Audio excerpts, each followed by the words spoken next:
And thank you all for being here, and please welcome the incomparable Rudy Rucker. Thank you. It's very nice to be here. This is my favorite bookstore to read in. I've been reading here for a long time. And today I'm going to be reading from my autobiography. It's called Nested Scrolls. And or maybe I'll just screw around with my computer instead of reading it. No, I'm just trying to tape it. We'll see how it works out. So this book is, a few years ago, I had to go to the hospital. I had a cerebral hemorrhage. And I could have died. And then when I came out of it, I was sort of out of it for a week or two. And then I thought, well, if you're going to write your autobiography, you should do it now. It's, don't keep putting it off. And so I had fun doing this, sort of just piecing together stories that I would tell people if I were just talking to them. And I was also trying to get, mainly I've been a novelist for most of my life, and I wanted to get sort of with a novel, you often talk about a story arc. There's sort of, some sort of thing happens, it goes from one end to the other. And I was trying to think of what was the story arc of my own life. So I'll read you some excerpts from here, and then we can have Q&A. Let's start with the part, if you're going to write an autobiography, there's usually a page where you claim you remember being born. So here's that part. My life began peacefully in the spring of 1946 amid an oceanic sense of floating. My visual field was a network of dusky veins, beige, mauve, umber. I lived amid the rhythms of my mother's heart, the ebb and flow of her breathing, sometimes agitated, sometimes calm. I liked it when the contractions started, molding me, pushing me down through the birth tunnel. The pressure set off sheets of light behind my eyes, and then I was out on my own. Instead of Mom's heartbeat, I heard clanks and rumbles. I was dying for oxygen. I stretched up my arms and took my first gasping breath. On the exhale, I found my voice. I cried without pause, relishing the fitful vibrations in my throat. And so I was born in Louisville, Kentucky, early on Friday, March 22nd, 1946, the day after the spring equinox, that singular cusp of the zodiac where the world snake bites its tail, the paradoxical wraparound where death becomes life. Can I really remember my birth? Well, I can vividly imagine it, especially if I'm around babies and small children. I find it wonderful to be around kids. In some ways, I like them more than adults. It's great to empathize with them and see through their clear eyes. I recover a sense of how it feels to be that size. And life feels so much less harsh when I see the new shoots growing into the spaces left by the fallen old giants. The great wheel of life. One day in September 2008, Sylvia and I were visiting our son, Rudy Jr., and his wife, and their 1-year-old twin daughters, Jasper and Zimri. One of the little girls was not toddling out the front door to the porch, laboring to make it across the bump of the threshold. She'd only just learned to walk. Watching her, I was cheering her on, and she got this proud, happy, shy look on her face, for all the world like a great lady entering a ballroom and being announced. Welcome, babies. And okay, now I'm going to jump ahead quite a few years to when I did this scam on Wired magazine. This is kind of a funny story. Okay. Right before the millennium, perhaps thanks to my own imp of the perverse, I wrote one of the oddest books of all, Saucer Wisdom. I wanted to do something special for the millennium. The book evolved in a strange way. In 1997, Wired magazine had desired to start a line of books. I'd done a couple of journalistic pieces for Wired over the years. For one article, I went into the Intel chip fabrication plant. For another, I went to the secret storeroom at Skywalker Ranch where they have Yoda, R2-D2, and the Lost Ark. And in 1997, one of my old friends, Mark Frauenfelder, had become a new editor at Wired. Mark was a fan of my writing and a thoroughly likable guy. In the late 1980s and early 1990s, I'd written some ephemeral pieces for Mark's print zine Boing Boing, which would, in 2000, evolve into the most popular blog in the world. Mark suggested that I write a work of speculative futurology to be a Wired book. I sent him some ideas that he liked, but then his fellow editors wondered if I could find a thread to tie my disparate predictions together. I proposed that I frame the book as if I'd learned my facts about the future from a man who'd actually been there. My time traveler was to be Frank Shook, a crackpot UFO abductee who'd been given a tour of the next 3,000 years by the aliens. My old pal Gregory Gibson was visiting me at the time, and I took him along to the pitch meeting with the Wired editors in February 1997. On the drive from San Jose to San Francisco, Greg and I cooked up the scheme that he would present himself as actually being Frank Shook, the saucer nut. Greg has a piercing glare and was then wearing a full beard with his hair very long. He looked like a homeless Viet vet. At the pitch meeting with the 4 editors present, Greg made a few tense, distracted remarks and then stalked out, muttering that it was too painful to be talking about his experiences with so many of us at once. There was a stunned silence. After a bit, I let on that Greg had been hoaxing them, but the editors didn't quite want to let go of the illusion. It was decided they'd present the book as a factual, true-life adventure starring the characters Rudy Rucker and Frank Shook. And they'd market it as if it were a book akin to Whitley Strieber's UFO abduction book, Communion. I was a little worried about what this might do to whatever slight credibility my name has, but I was willing to grit my teeth and go through with it, not only in hopes of sales, but also a way of thumbing my nose at conventional notions of respectability. Edgar Allan Poe, the hoaxer, would have done no less. The guys at Wired were fond of me and relatively new to book publishing. My agent Susan Trotter hit them up for an advance about 5 times as large as I was usually getting. They didn't realize how cheaply I could be had. Or maybe they did, but they wanted to do me a favor. I had a bit of trouble writing the book. The big advance made me nervous. I felt like I had to come up with something unusually good. And as I got deeper into the project, I started being paranoid that the aliens, if they existed, were going to show up to harass me. In April 1997, for instance, I went on a road trip with Sylvia in Georgia. We hit Las Vegas, the Grand Canyon, and Zion National Park in Utah. At Zion, I had a very frightening dream.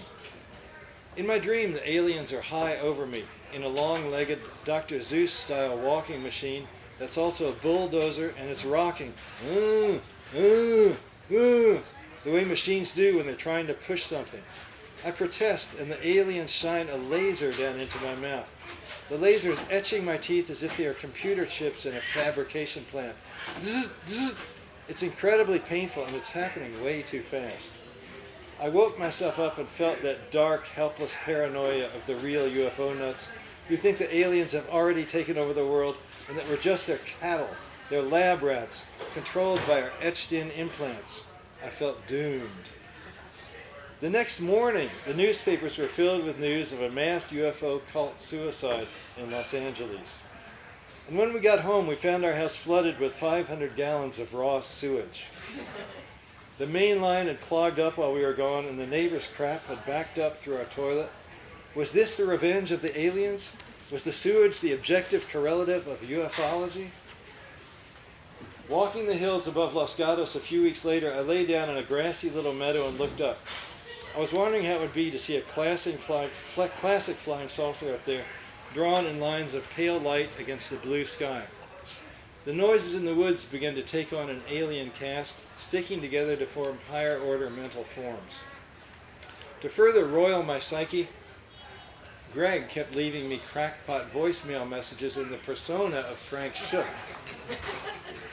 And I was arguing with him about whether I was going to give him a percentage of my book advance. On our way into the Wired pitch meeting, I'd foolishly told him that I'd cut him in, but once I had the deal, I didn't feel like paying him after all. And then I did give Greg some money, but I grew so resentful about it that for the sake of our friendship, he agreed to give the money back. It was a mess. I was going nuts. Transrealism was the only way out. I put all my fears and misgivings into the book. I even wrote a scene where my character, Frank Shook, robs the home of my character, Rudy Rucker. Frank steals Rudy's book manuscript and his computer. In search of a big third act for the novel, I flew to Spearfish, North Dakota in June 1997 to meet up with an artist friend of mine who lives there. His name is Dick Termes, and he paints primarily on spheres. He says that right after Christmas is the best time for gathering canvases to paint on. He picks up lawn-scale ball ornaments on sale at Kmart, covers them in gesso, and paints marvelous scenes using his own method of six-point perspective. What's six-point perspective? Well, you can look it up. Termes has a video explaining it on the web. When I visited, Termes lent me his car, and I drove across the state line into Wyoming to visit the Devil's Tower, which appears in the classic UFO film Close Encounters of the Third Kind. The tower was even more alien and inspiring than I'd imagined it would be. My characters Rudy Rucker and Frank Shook had their final meeting there, and Rudy took a ride in an alien-filled saucer. I ran this long, strange trip to the end and mailed the final manuscript to Wired in the summer of 1997, whereupon they told me that they'd canceled their whole line of books. Susan Trotter, my agent, went after them with a vengeance and made them pay most of that fat advance they'd promised. Like I always say, it's times like that when you really need an agent. And then Susan sold the book again to Tor Books for a more modest sum. I was happy to be selling a book to Tor. They're the largest publisher of fantasy and science fiction in the world. And I'd be working with editor David Hartwell, who moved to Tor as well. As it turned out, I'd continue selling books to Hartwell at Tor for some years to come. I'd made a bunch of drawings to go with Saucer Wisdom. Supposedly Frank Shook himself had drawn these figures during his saucer trips. There was some question as to whether we'd need to have them redrawn by a professional artist. Wired had actually been planning to pay my friend Paul Mavridis to redraw them, but David Hartwell at Tor made the call that we would just use my drawings as is. As he put it, if they're supposed to be drawn by a UFO nut while he's in a flying saucer, how polished do they have to be? To my relief, Tor didn't have the stomach for mounting a campaign to promote Saucer Wisdom as being literally true. Instead, we marketed Saucer Wisdom as a playful and visionary science book about our possible futures, which to some extent the book is. Possibly it might have worked better to describe the book as a trans-real science fiction novel, which is a more accurate description of its nature. Like Vladimir Nabokov's novel Pale Fire, which initially appears to be a long poem accompanied by extensive footnotes, Saucer Wisdom is deceptive. It doesn't look like a novel, but a novel is what it actually is. This book didn't sell particularly well. Saucer true believers were offended by my irreverent novelistic tone, while science buffs were put off by the presence of any UFOs at all. Some people didn't seem able to figure out which parts of my book were serious and which parts were funny. That's a common problem.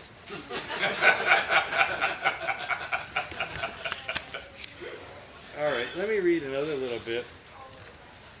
Okay.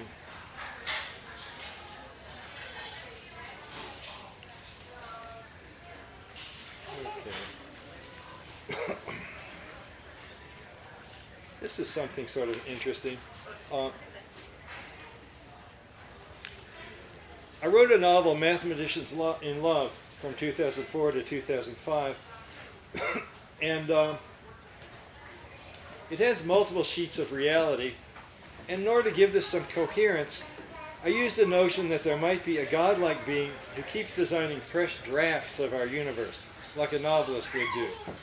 So rather than saying that every possible universe exists, we have this God that writes a new version of our universe every week. Looks at the whole sheet, the past and the future, and says, all right, that's pretty good. I'll do a better draft now, every Friday. Okay. So my specific image of the world-building divinity in Mathematicians in Love was based upon a memorable day when my brother Embry and I visited Jellyfish Lake on an atoll near Palau in the South Pacific during an epic dive trip that we took in 2005. The unique species of golden jellyfish in this lake barely sting. They don't eat anything, and they get their nourishment from algae cultures that live inside their bodies. All they do all day is pulse their bells so as to move themselves into the sunniest part of the lake to make the algae in their tissues grow. Our guide said that visiting ctenophorologist, that's somebody who studies jellyfish, that's a cool word, C-T-E-N-O, ctenophorologists studying this lake's population had estimated it to be 15 million. We swam 100 yards out into the wide lake, wearing masks, snorkels, and fins. The jellyfish were of every size. Each of them was pulsing with a repetitive beat, the little ones pulsing faster than the big ones. They seemed to have no inkling of up or down, although once they'd pulsed down to about 20 feet or so, they'd vaguely notice the darkness and bumble back towards the surface. It was like space travel to sink into the water staring at them. I saw nothing but the greenish-yellow sunlit water and the endlessly many jellyfish. A couple of times I dove down to 20 feet, then floated up with the jellies all around me. If I relaxed, I could share a sense of there being no special location or direction. In the more densely packed regions, there might have been 60 of the jellyfish touching my body at any one time. Maybe 4 big guys, 8 small ones, 16 still smaller jellyfish, 32 tiny ones, like that. The jellyfish stung ever so slightly, and the longer I stayed in, the more I could feel the venom. Particularly when I was free diving down through them, I'd feel tingles on my lips. A couple of them even drifted inside my trunks and touched my private parts. I thought of a line from William Burroughs' novel, The Ticket That Exploded. Skin like that, very hot for 3 weeks, and then wearing the happy cloak. Years earlier, I'd used Burroughs' notion of a happy cloak in my novel Software, where the happy cloak takes the form of a jellyfish-like cape of intelligent plastic that sends probes into your spine when you throw it over your back.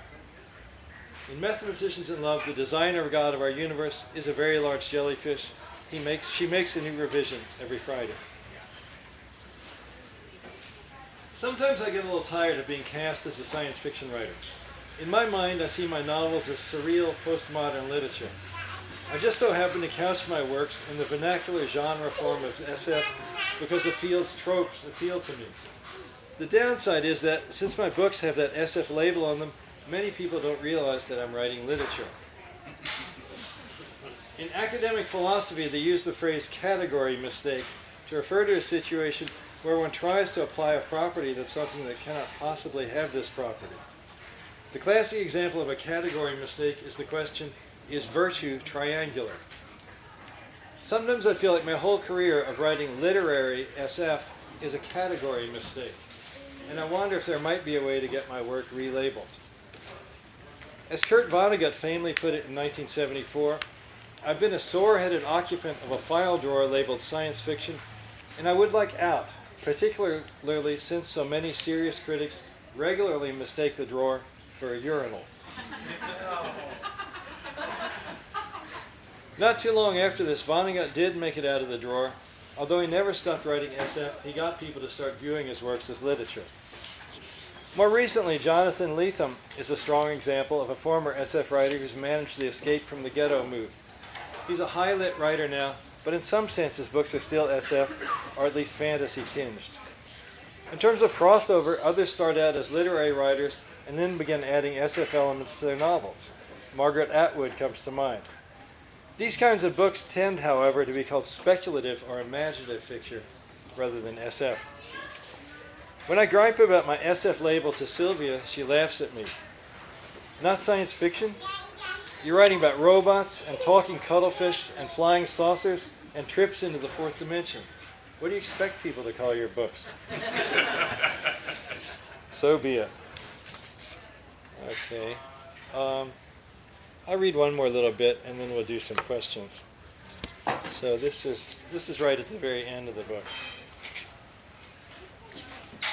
So it starts with another reminiscence. My brother and I did this huge trip to Micronesia.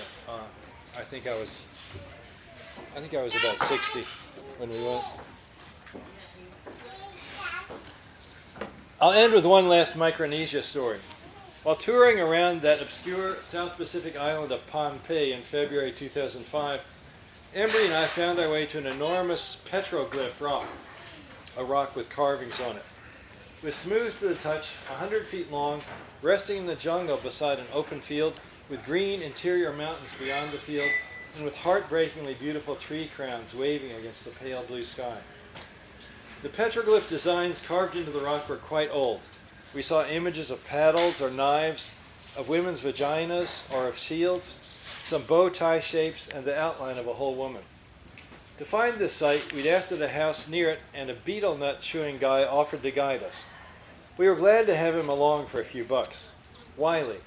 He banged one spot on the big rock, and it sounded a bit hollow, and he said, "There is a door in the rock here, and the brothers went inside."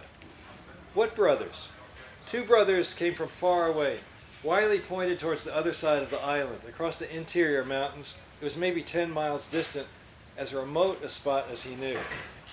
"From Kiti. They made these carvings. A giant came, and the brothers hid inside the rock. See here? It's a picture of a lock and a key." I told Wiley that Embry and I were brothers. And then a little later, I told them that we were from Kiti, which got a good laugh out of him. It was fun to think of Embry and myself as archetypes, brothers from a legend. In a field nearby, Wiley showed us the woman rock, which had a crotch and a slit, quite graphic. He touched the slit for good luck, and so did my brother and I, all of us hoping to see our women soon. There were other boulders in the field, and Wiley said there were people as well.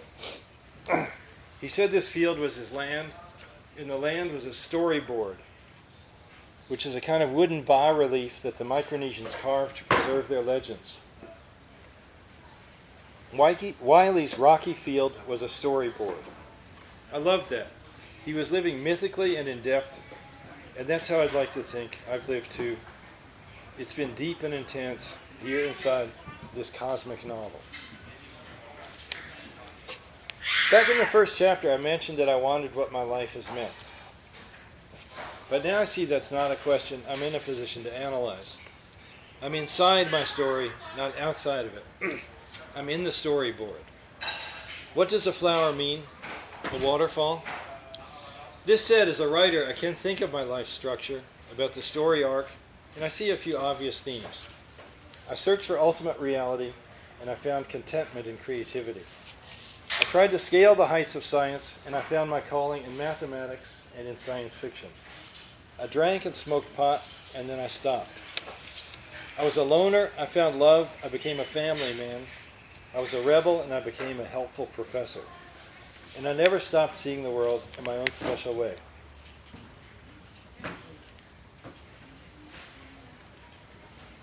When I was a kid, I felt like an ugly duckling. I'm a once awkward outcast who grew into grace, thanks in large measure to my dear wife, Sylvia. Thanks for everything, world. It's been a wonderful trip.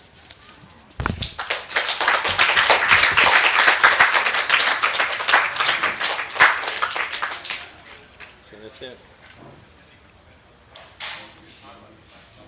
So give me a couple of questions. Yeah, Paul? When's volume 2 coming?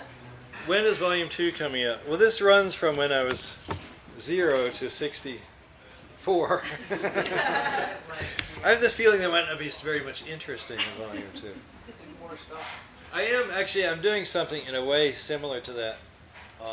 Since I'm a writer, I tend to keep journals, sporadically. I do it less now because I've started blogging. But when I didn't blog, I did more journaling, and those are electronic files. And I have, in fact, dug up the last 20 years' worth of those. And I'm sort of gluing them together into a huge document, which is about 500,000 words. And I'm not even going to send that to a publisher.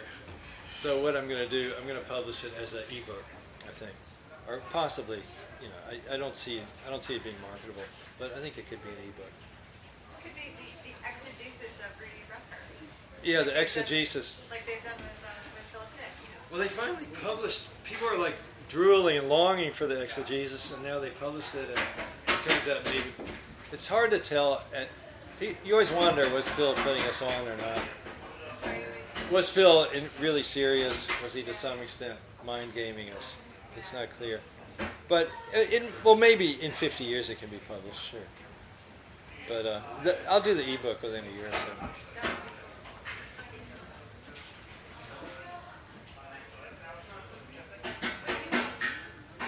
When you decided to do this, I know PS Publishing did the limited editions first, and then Tor did it. Were they, was Tor reluctant to publish a memoir?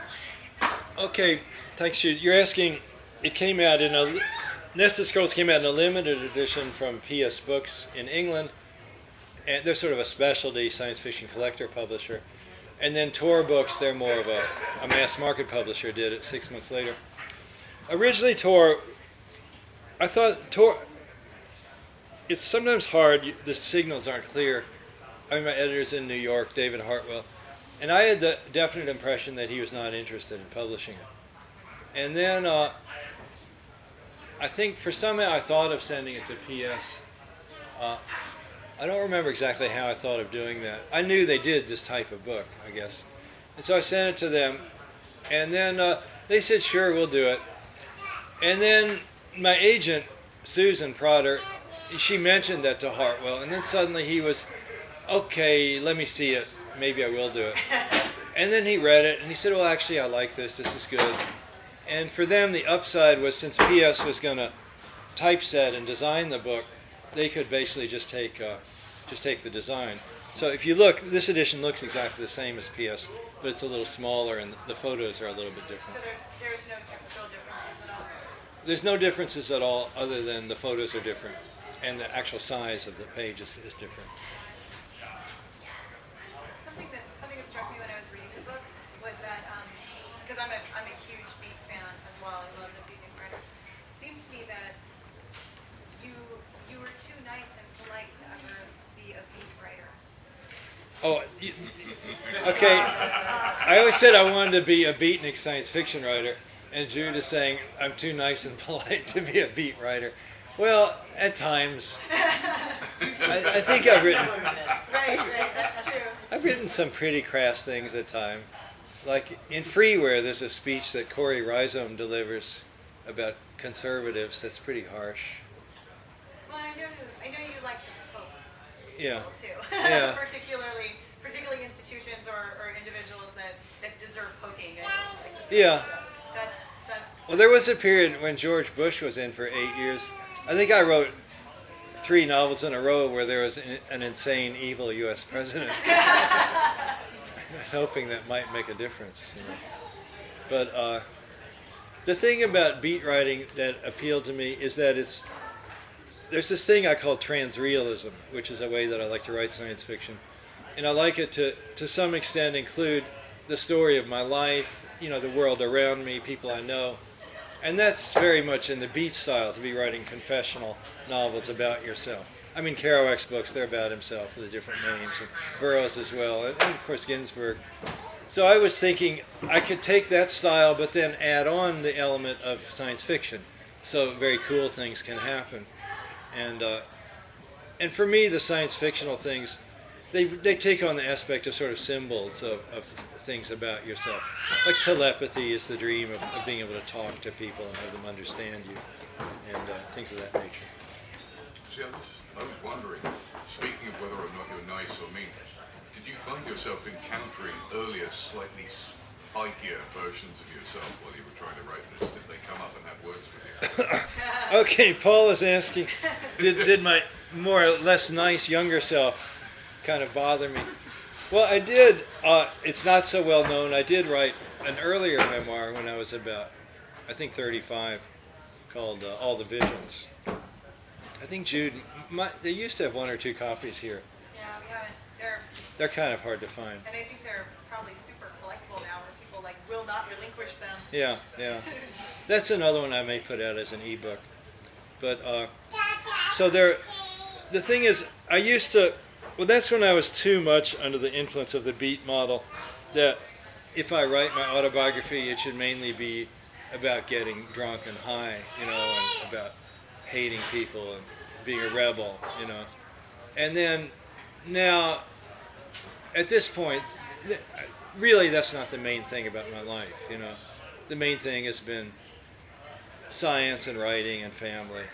And you know, those other things, they were fun, they were a pastime, but they're not really the core of what I've been about. So I did try to put in a few political digs. I mean, certainly the Vietnam War, you know, I still don't think that was a good idea. That's very controversial. Yeah. It was back then. It was back then. So tell us about the, speaking of outspoken authors, tell us about the new outspoken authors book for PM Publishing, which has previous essays, previous stories, and then the nonfiction. Right. Yeah, as it happens, there's a Bay Area publisher, and they're they're very kind of politically oriented, you might almost say anarchist, PM Press.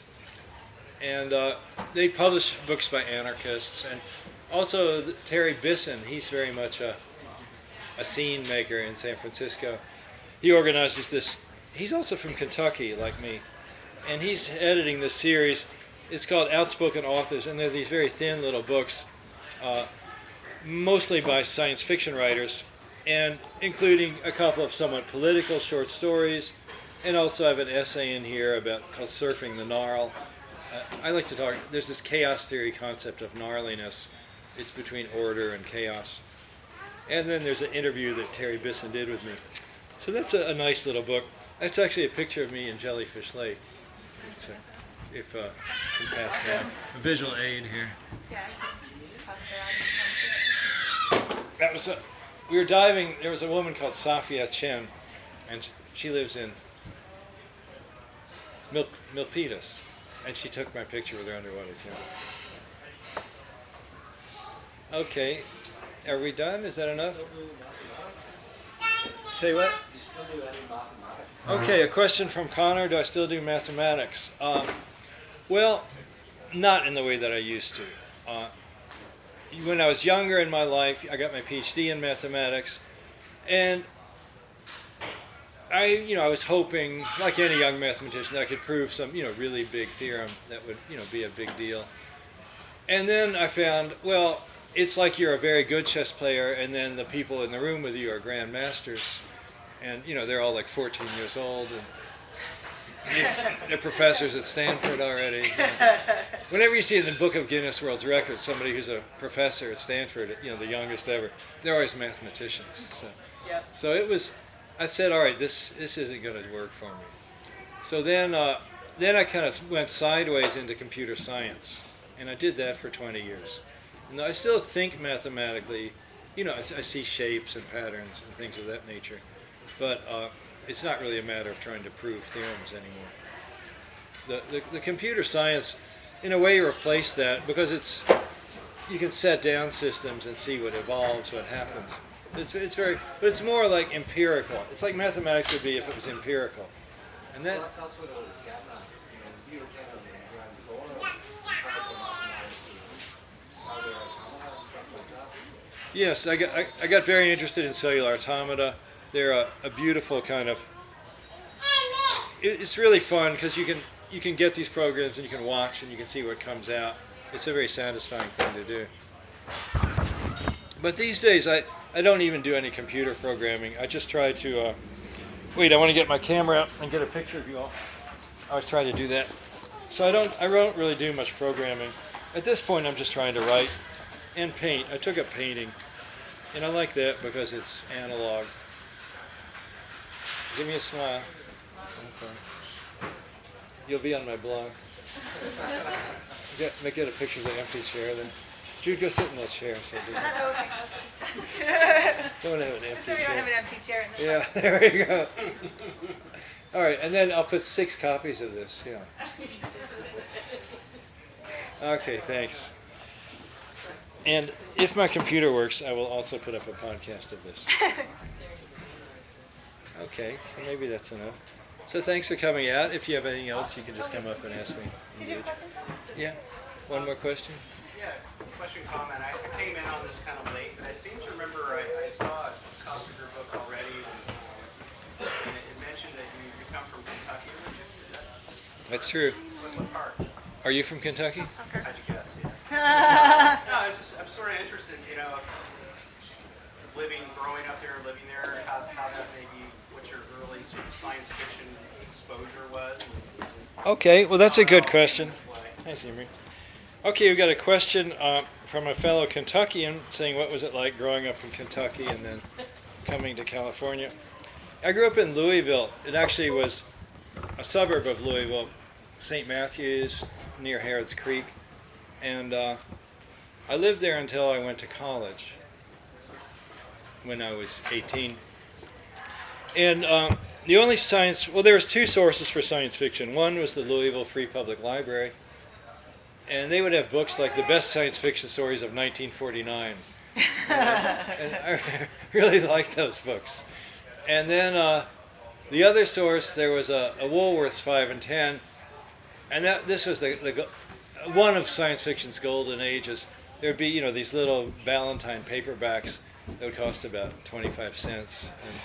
And those were good too. So, and then I had a neighbor, my friend Niles Schoening. He was a big science fiction fan, so we would share what we learned about the field. And then of course they started having Twilight Zone, and I really liked that show. And then Outer Limits was sometimes a little too scary for me. I'm easily scared. I have trouble watching like Twin Peaks, I guess you probably know that Hunter S. Thompson's also from Louisville. Oh yeah, well once they interviewed me for the Louisville paper, and the interviewer said Rudy Rucker aspires to be the third in a local triumvirate of Muhammad Ali, Hunter S. Thompson, and Rudy Rucker. That's a really awesome quote. And I did set some of my novels there. I wrote a series called the Ware series. There's software, wetware, freeware, and realware. Yeah. Tell me. And the second one of those, wetware, is largely set in Louisville. And I think there was another Louisville novel. Oh yeah, I think it's called The Secret of Life. Yeah, that was about growing up in Louisville. Which part are you from? I'm from Louisville as well. Uh-huh. Audubon Park is the neighborhood. Oh yeah, I used to live when I was younger. my brother still lives there. I go back now and then, not as often as I'd like to. These are my granddaughters. You have time for one more? Sure. So, I don't know many people that do both. Do you feel like there's any parallels between painting and computer programming? Well, I guess one reason I like painting is because it's so much not like computer programming. Because even writing has this thing where it's digital. I'm pressing individual keys. There's a flow of language, but there's still this digital thing to it. And you've got these files, and inevitably, hardly a day goes by when there's not some screw up on your computer, some moment of stress. And painting, it's just smooth. You smear it around. You put it on. And if something's wrong, you just smear on it, you rub it, you paint over it. And I like it a lot. It's a different part of my brain. One thing I do sometimes, it sometimes connects with my writing in that when I'm facing something I want to write and I can't quite pre-visualize it, if I just do a painting and, I won't even map out, do a sketch, I'll just sort of say I'm just going to start painting this and I'll see how it comes out. And that's sometimes very helpful to me. But not everything I paint has to do with my books, though. But I like it a lot. Paul Mavrides here is one of the first artists that I got to hang around with. So he was sort of an inspiration to me. When I was working on, I think it was freeware, I used to go to his studio and we'd sit around and he'd paint and I'd read him what I was writing. And that felt nice. That felt like being French,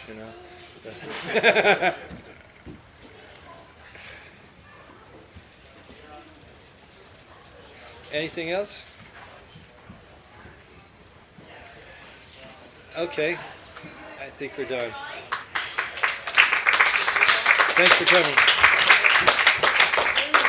Thank you so much. Thank you, Jude.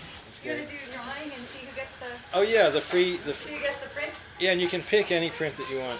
Yeah, we have some on easels up here at the counter, but there's more in the back in a flip box. So So you're welcome to choose which print you like, whoever wins. Okay, so this is number 455. The last three digits are 455. Lita, all right. Great. Awesome.